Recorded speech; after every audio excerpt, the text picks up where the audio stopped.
Hello everyone, I am Dr. G. Kavitha, Professor, Department of Information Technology, B.S.c. Crescent Institute of Science and Technology. Today we will discuss about a very fundamental concept in a communication system which plays a vital role in coding techniques, and it is the source encoding theorem. Information theory basically deals with the mathematical modeling and the analysis of a communication system. A communication system is, in general, it transmits the signal from the sender to the receiver via the communication channel. So, a communication system will facilitate the transmission of signals generated by a source of information over a communication channel. So, the basic issue in a communication theory is that how do we represent the data?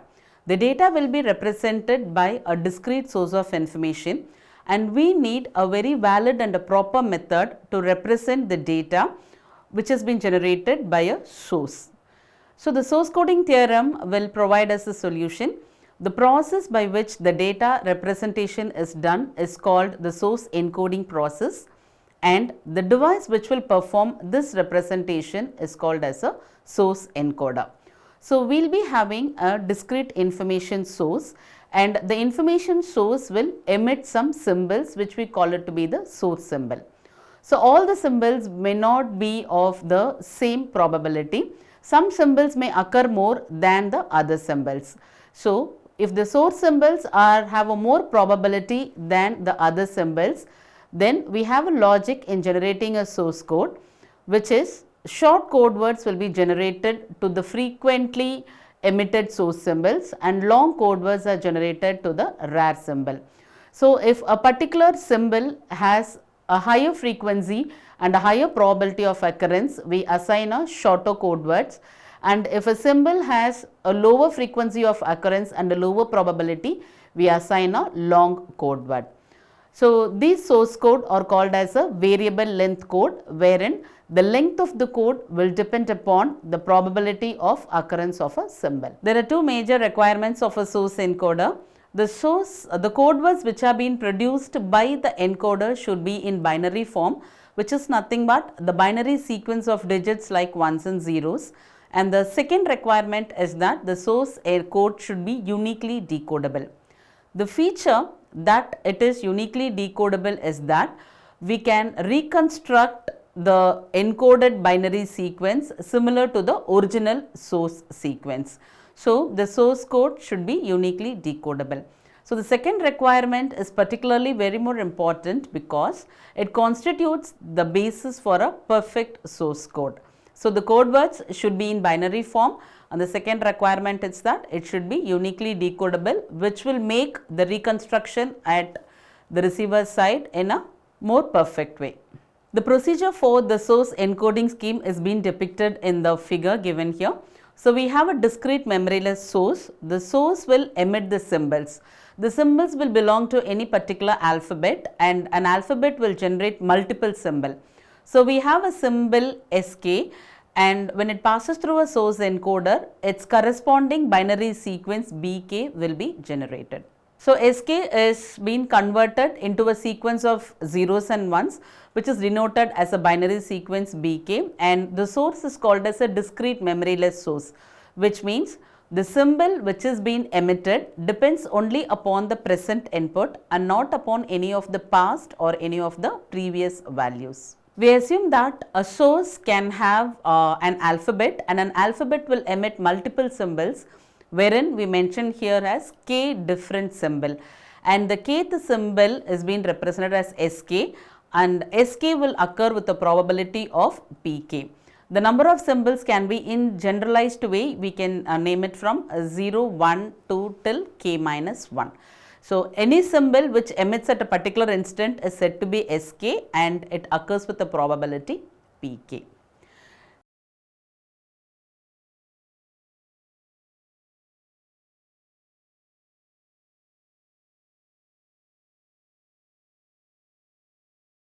So, based upon this, we define the average code word length of the source encoder.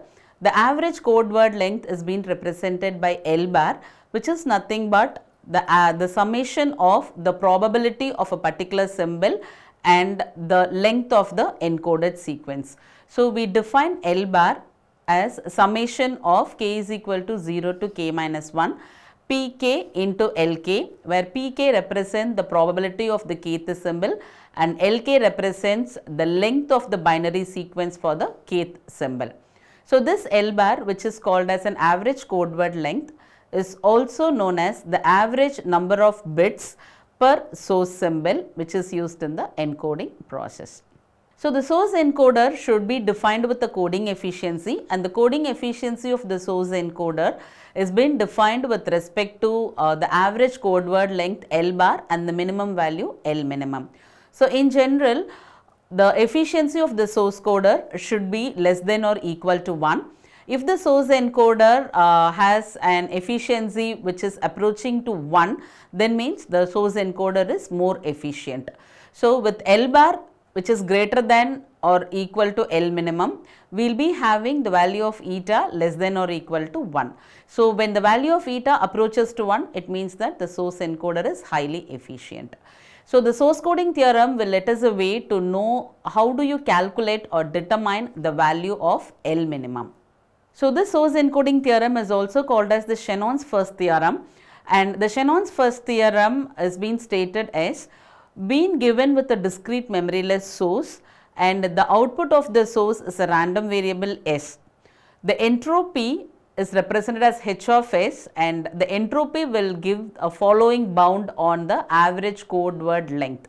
So, L bar should be greater than or equal to h of s, which means the average code word length is based upon the entropy of the source. Having given a discrete memoryless source, the entropy will impose the limit on the average code word length. So, the entropy h of s represents a fundamental limit on the average number of bits, which is nothing but L bar, and it is clearly mentioned that L bar cannot be less than h of s, because h of s is the entropy, which means the information which is obtained from the symbol. So, h of s should be definitely greater than L bar. So, with this condition, we set the value of L minimum to be equal to the entropy of the source h of s, and by setting the value of L minimum to be equal to h of s, we rewrite the efficiency of the source encoder with respect to entropy. So, we have defined the equation already as eta is equal to L min by L bar. Now, L minimum is being substituted with h of s, so eta is equal to h of s by L bar. So, conclusion remarks of the source encoding theorem is that the basic objective of the source encoder is to convert the symbols into its appropriate binary sequence bits based upon the probability of occurrence, and the source encoder should be efficient.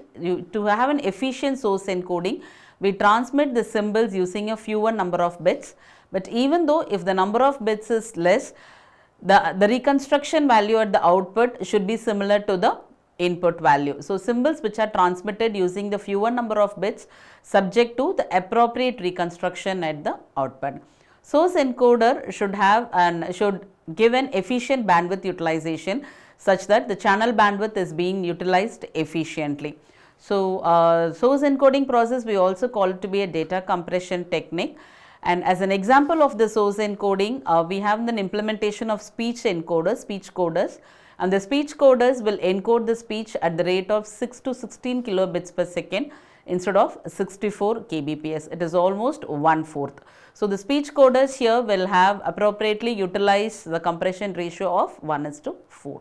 So, the following lecture has been referred from the textbook Digital Communication System by Simon Hakins, published by Whaley India Private Limited in 2015. Thank you.